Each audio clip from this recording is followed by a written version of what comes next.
मुंबई विश्व मानव अधिकार संरक्षण आयोग नवी दिल्लीतर्फे दिला जाणारा मानद डॉक्टरेट पदवी कॉस्ट्राईब संघटनेचे राज्याध्यक्ष नामदेव कांबळे यांना सामाजिक न्याय मंत्री संजय शिरसाट यांच्या हस्ते प्रदान करण्यात आलाय। कांबळे यांनी 40 वर्षांहून कॉस्ट्राईब संघटनेच्या माध्यमातून शासकीय निमशासकीय सुशिक्षित बेरोजगार कर्मचाऱ्यांच्या भरती पदोन्नती त्यांचे विविध प्रश्न सोडवून त्यांना न्याय देण्याचे कार्य केले। नामदार शिरसाट यांनी त्यांच्या कार्याबद्दल अभिनंदन केले। यावेळी सांस्कृतिक विभागाचे समन्वयक डॉक्टर चंदनकुमार जोगे, सचिव भारत कदम उपस्थित होते। केंद्राच्या आधिपत्याखाली जागतिक मानव हक्क अधिकार आयोग या आयोगामार्फत सदर डॉक्टरेट पदवी ही बहाल केलेली आहे। त्या पदवीचा फक्त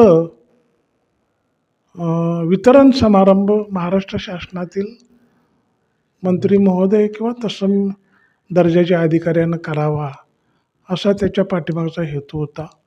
आणि तो महाराष्ट्राचे सामाजिक न्यायमंत्री माननीय नामदार संजय शिरसाट साहेब यांच्या हस्ते पदवीदान समारंभ दिनांक 4/3/2026 रोजी मंत्रालयाच्या दालनामध्ये पार पडलेला आहे।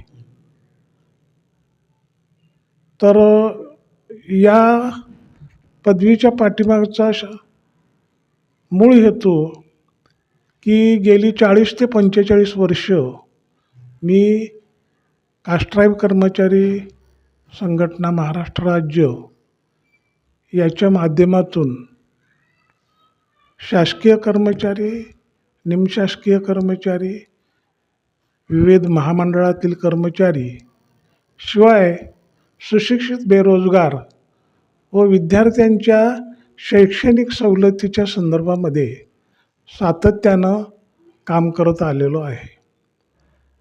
आता हे काम ज्या आयोगानं ही पदवी बहाल केलेली आहे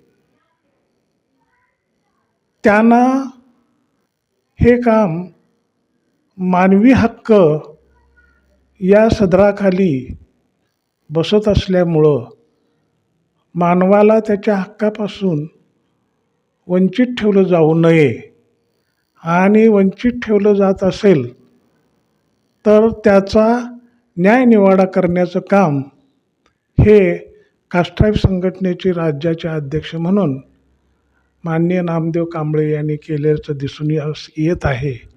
आणि त्याच्या प्रित्यर्थ हे संबंधित दिल्लीमध्ये कार्यरत असणाऱ्या आयोगानं त्याच्यावरचा सांगोपांग विचार करून मला हे डिलीट पदवी बहाल केलेली आहे।